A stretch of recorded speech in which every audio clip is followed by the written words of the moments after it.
ಶ್ರೀರಾಮ ಸಮರ್ಥ. ಪ್ರಶ್ನೆ 3. ಸಾಧಕನು ಹೇಗೆ ಅಭ್ಯಾಸ ಮಾಡಬೇಕು? ಉತ್ತರ: ಅಭ್ಯಾಸವು ವಿವೇಕ ಹಾಗೂ ವೈರಾಗ್ಯಯುಕ್ತವಾಗಿರಬೇಕು. ನಿತ್ಯ ನೇಮ, ಮನೋಜಯ ಹಾಗೂ ವಾಸನಾಕ್ಷಯ ಮಾಡಿಕೊಳ್ಳಬೇಕು.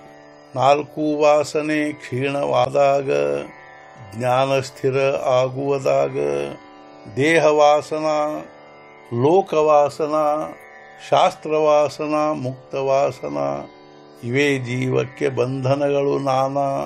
ಮನೋಜಯ ಆದವನು ಅವನೇ ಸಮಾಧಿಯೋಗ ಹೇಳಿದನು. ವಾಸನೆ ಕ್ಷೀಣ ಆಯಿತು, ಅದೇ ನಿರ್ವಿಕಲ್ಪ ಸಮಾಧಿ ಅನಿಸಿತು. ವೈರಾಗ್ಯದ ಲಕ್ಷಣ: ಮೊದಲು ಇಂದ್ರಿಯ ನಿಯಂತ್ರಣ, ಅನಂತರ ಇಂದ್ರಿಯಗಳ ಹೊರತಾಗಿ ಸಮಾಧಾನ. 3ನೇದು ಇಂದ್ರಿಯಗಳ ಬೆನ್ನು ಹತ್ತದಿರುವುದು ಮನ, ಆಗ ಅನಿಸುವುದು ಚಿತ್ತಕ್ಕೆ ಸಮಾಧಾನ. ಪ್ರಶ್ನೆ 4. ಬಾಲವೃತ್ತಿ ಹೇಗೆ ಸಂಪಾದಿಸಬೇಕು?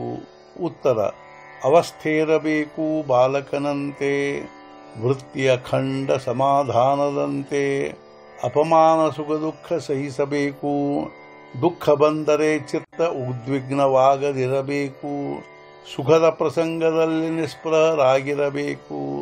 ಮತ್ತೊಬ್ಬರ ವಸ್ತುವಿನ ಬಗ್ಗೆ ಕುರುಡರಾಗಿರಬೇಕು. ಯಾವಾಗಲೂ ಶಾಂತಿಯ ಸುಖ ಅನುಭವಿಸುತ್ತಿರಬೇಕು. ಮನಬುದ್ಧಿ ಚಿತ್ತದಲ್ಲಿ ಸ್ವಸ್ವರೂಪವಿರಬೇಕು. ಅಲ್ಲದೆ ನಾಮದ ಧ್ಯಾಸ ಹತ್ತಿರಬೇಕು. ಅಂಥವನಿಗೆ ಜಗತ್ತಿನಲ್ಲಿ ಅದೇ ರೂಪ ಕಾಣುತ್ತದೆ ಎಂದು ತಿಳಿಯಬೇಕು. ಆಗ ಬಾಲಕನಂತೆ ಅವಸ್ಥೆ ಹೊಂದಿರಬೇಕು. ಬಾಲಕ ವಾಸನೆಯಲ್ಲಿದ್ದರೂ ವಾಸನೆ ಇರುವುದಿಲ್ಲ ಅವನಲ್ಲಿ. ಅದರಂತೆ ನಾವು ಇದ್ದೂ ಇಲ್ಲದಂತಿರಬೇಕು.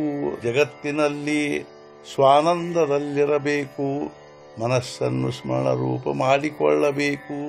ಈ ರೀತಿ ವರ್ತಿಸುವವನಿಗೆ ಯಾವುದೇ ದೋಷ ಹತ್ತುವುದಿಲ್ಲ. ಸದ್ಗುರುನಾಥ ಮಹಾರಾಜ್ ಕಿ ಜೈ. ಜೈ ಜೈ ರಘುವೀರ ಸಮರ್ಥ.